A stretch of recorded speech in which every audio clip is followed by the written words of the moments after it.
33. How to Pray. Part 5. The Fellowship of Prayer. April the 3rd, 1956. Good morning, friends. Fellowship is a basic requirement of human nature. Man was not made to live alone, and one of the greatest curses is loneliness. In our prisons, the heaviest penalty that can be imposed on a rebellious prisoner is solitary confinement. According to Scripture, the basic purpose of marriage is fellowship. God said it is not good that man should live alone, and marriage fulfills its truest function when it becomes a community of life. Society is not an accident of history, nor government a merely human contract, but rather they are divine ordinances that answer to the nature of man and fulfill the purpose of God. One of the central tragedies of our generation is the ruthlessness and loneliness of man.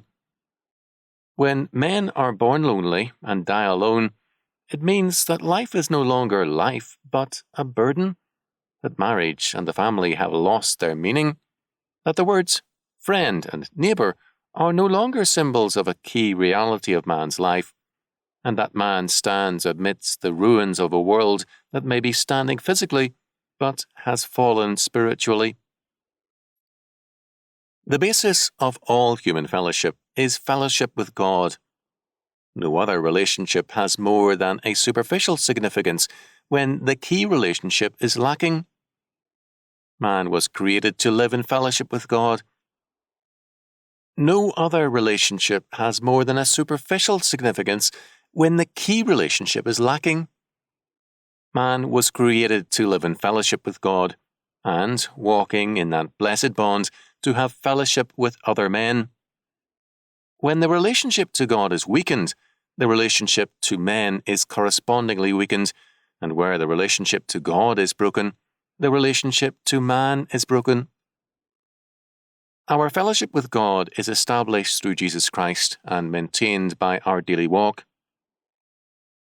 In the reading of Scripture, we hear God speak to us, and in prayer, we speak to God. And by maintaining this dual relationship, we grow in grace and in our relationship to men. Thus, prayer is an important element of fellowship with God, and therefore a prerequisite to closer fellowship with men. And yet, although prayer is our speaking to God, it is still not our work, but God's work in us. According to St. Paul, the Spirit, quote, maketh intercession for the saints, Romans 8:27. God prays in us.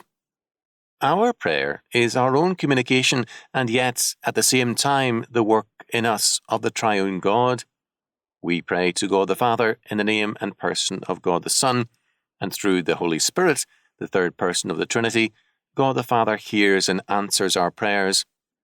God the Son intercedes for us, for our prayers are made in His name, as members of His body, and God the Holy Spirit prays in and through us and expresses those yearnings we are unable to formulate.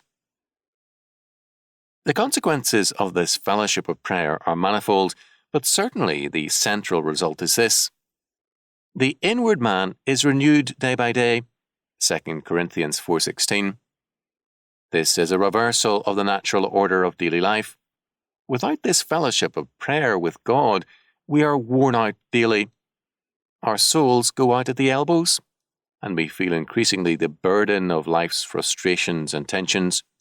Life whittles away at our souls and bodies until it seems as though we are without hope of escape from the problems of life and the frowning loneliness of our being. The answer to this and its reversal is fellowship with God through prayer, whereby the inner man is renewed from day to day. To this fellowship we can bring nothing except our willingness to receive, and faith means our trust in God and our willingness to receive His fellowship and His gifts, and to submit the whole of our lives to His sovereign will. As Andrew Murray has pointed out, we must have faith in all that God is willing to do for us. We must have faith each day according to our special needs. Where full fellowship exists, secrets are shared and reserve gives way to communication and trust. When we maintain true fellowship with God, the same is true. We meet God as we are, without hypocrisy, pretense, or reserve.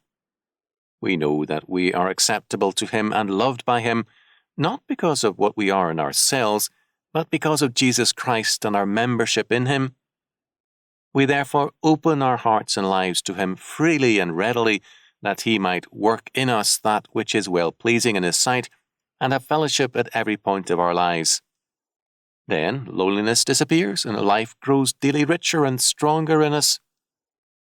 This is the result of fellowship with God through Jesus Christ, whom having not seen ye love, in whom, though now ye see Him not, yet believing ye rejoice with joy unspeakable and full of glory. 1 Peter 1:8.